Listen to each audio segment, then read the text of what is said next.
اعوذ باللہ من الشیطان الرجیم بسم اللہ الرحمن الرحیم حسبنا اللہ ونعم الوکیل لا حول ولا قوۃ الا باللہ۔ ایک مسلمان کے ایمان کے دو حصے ہیں، توحید اور رسالت۔ آج ہم توحید کی بات کریں گے۔ اللہ کی ذات اور صفات میں کسی کو شریک نہ کرنا توحید ہے، اور اللہ کی ذات اور صفات میں اگر کسی نے شریک کر دیا تو وہ شرک کہلائے گا، اور شرک کرنے والا مشرک کہلائے گا۔ اللہ تعالیٰ نے اور اللہ تعالیٰ کے نبی نے بار بار مشرکین مکہ کا ذکر کیا ہے کہ یہ جو ہیں بہت بڑے مشرک ہیں، اور حدیث مبارکہ میں آتا ہے کہ حضور اکرم صلی اللہ علیہ وسلم کو اللہ تعالیٰ جب شفاعت کی اجازت دیں گے اور ان کے لیے ایک خاص تعداد مقرر فرمائیں گے، تو وہ دروغہ دوزخ سے جا کے کہیں گے کہ میرا کوئی امتی دوزخ میں ہے، تو دروغہ دوزخ کہیں گے کہ آپ کا صرف وہ امتی دوزخ میں موجود ہے جس کو قرآن پاک نے روک لیا ہے۔ اب ہم نے دیکھنا ہے کہ قرآن پاک میں کس مسلمان کو، کس امتی کو روکا ہے۔ تو اللہ تعالیٰ نے قرآن پاک میں فرمایا ہے الذین آمنوا وَلَمْ يَلْبِسُوا إِيمَانَهُمْ بِظُلْمٍ أُولَئِكَ لَهُمُ الْأَمْنُ وَهُمْ مُهْتَدُونَ۔ جو ایمان لائے اور انہوں نے اپنے ایمان میں شرک نہیں ملایا، امن انہی کے لیے ہے اور وہی راہ راست پر ہیں۔ تو اس میں ہمیں بڑا ہی کلیئر ہو گیا کہ اپنے ایمان میں شرک کی ملاوٹ کا مطلب ہے کہ ہم ایمان والے تو ہیں مگر ہم نے ملاوٹ کی ہے۔ اور ملاوٹ کیسے ہوتی ہے؟ کتنے پرسنٹیج ملاوٹ کی ہے کہ ایک بندہ ایمان والا بھی ہے اور اس نے 10% کی، 20% کی، 50% کی، 100% کی، کتنی ملاوٹ کی۔ اور اگر ہم مشرکین مکہ سے دیکھیں کہ ان کا شرک کیسا تھا، اور اس کے ساتھ ساتھ ہم دیکھیں کہ ہم کہاں پہ کھڑے ہیں، تو میرا خیال ہے کہ ہر بندے کے لیے بڑی آسانی ہوگی کہ سمجھ سکے کہ میں کتنے پرسنٹ شرک کر رہا ہوں، میں 0% کر رہا ہوں کہ یا میں 100% کر رہا ہوں۔ کہ اگر ہم اس کو 4 حصوں میں کریں تو پہلا حصہ یہ ہے کہ اللہ کے وجود کو ماننا۔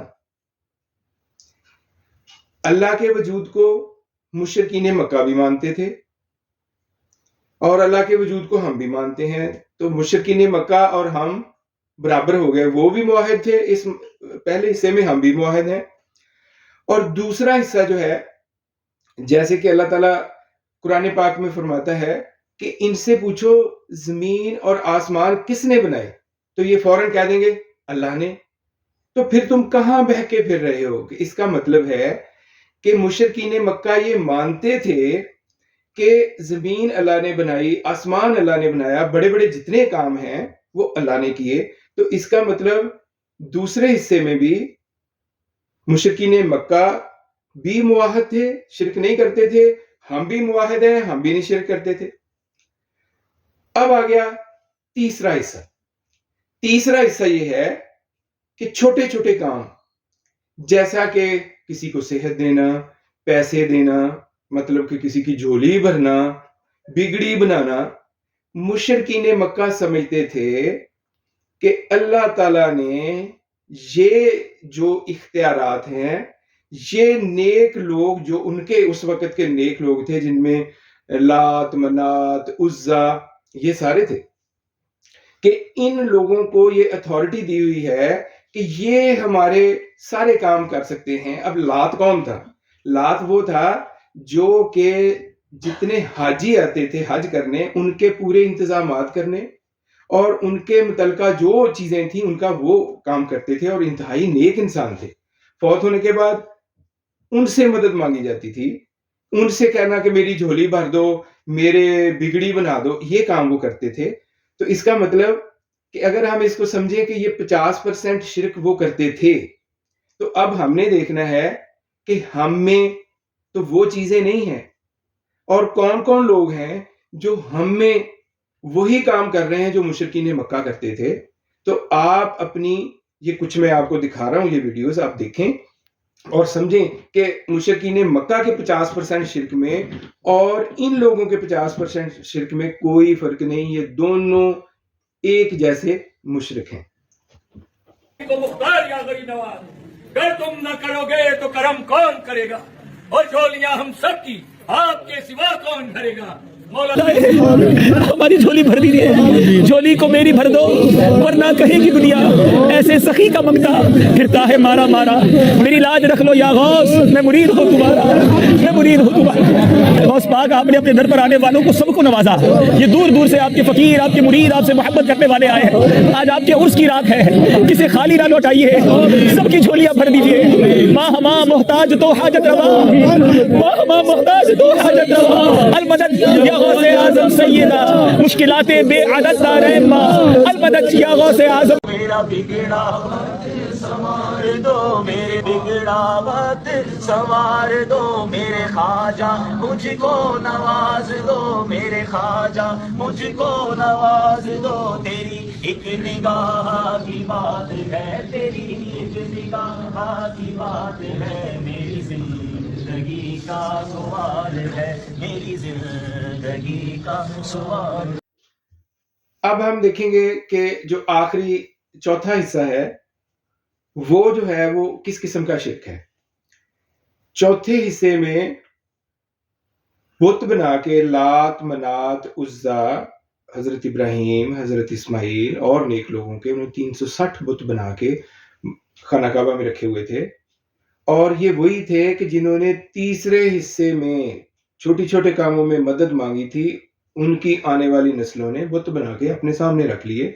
और ये अभी जो है, जो पाकिस्तान में लाल शहबाज कलंदर जो कि एक नेक मुसलमान थे, उनका बुत बना के उनसे मदद मांगना, उनसे दुआएं मांगना वो शुरू हो चुका है। आप ये देख लें रिकॉर्डिंग। और अगर ये 50% शिरक जो मुशरिकीन मक्का करते थे, और यही 50% अगर मुसलमानों में भी करना शुरू हो गया, तो क्या बना? 100% मुशरिक वो हैं जिनको मुशरिकीन मक्का कहते हैं, और 100% ही मुशरिक ये हैं जिनको आप मुशरिकीन हिंदुस्तान कह लें, मुशरिकीन पाकिस्तान कह लें, मुशरिकीन अमेरिका कह लें। जो भी बुत बना के उससे मदद मांगेगा तो वो 100% बराबर मुशरिकीन मक्का के हो जाएगा। अब आप देखें कि ये अल्लाह ताला ने जो आयत मैंने आपको पढ़ के सुनाई कि इसमें मिलावट की बात की है। अब मिलावट 5% भी हो सकती है, 10% भी हो सकती है, 20% भी हो सकती है। कि एक बंदा समझता है कि मेरे आगे से बिल्ली गुजर गई है, अब मेरा काम नहीं होगा, अब काम मेरा खराब हो जाएगा, या मैंने ये कोई चढ़ावा चढ़ा दिया है तो अब मेरा हर हाल में काम होगा ही होगा। तो इसको भी आप परसेंटेज में ले लें। तो मैं आप सब लोगों को बताने का, कंपैरिजन करने का मकसद ये है कि अगर अल्लाह ताला मुशरिकीन मक्का की मिसाल देते हैं और उनको जो है सबसे बड़े मुशरिक समझते हैं, और मुसलमानों में भी अल्लाह ताला ने कुरान में कहा कि ये जो है मिलावट अगर की तो आप ना अमन पे हैं, अमन आपके लिए, ना आप हिदायत पे हैं। तो मुसलमानों के लिए भी वही अल्फाज यूज होंगे जो कि उसके लिए बनते हैं।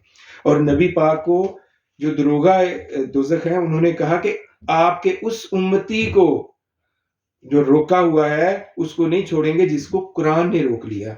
तो कुरान को शिरक में, अपने ईमान में शिरक की मिलावट करने वाले को रोका हुआ है।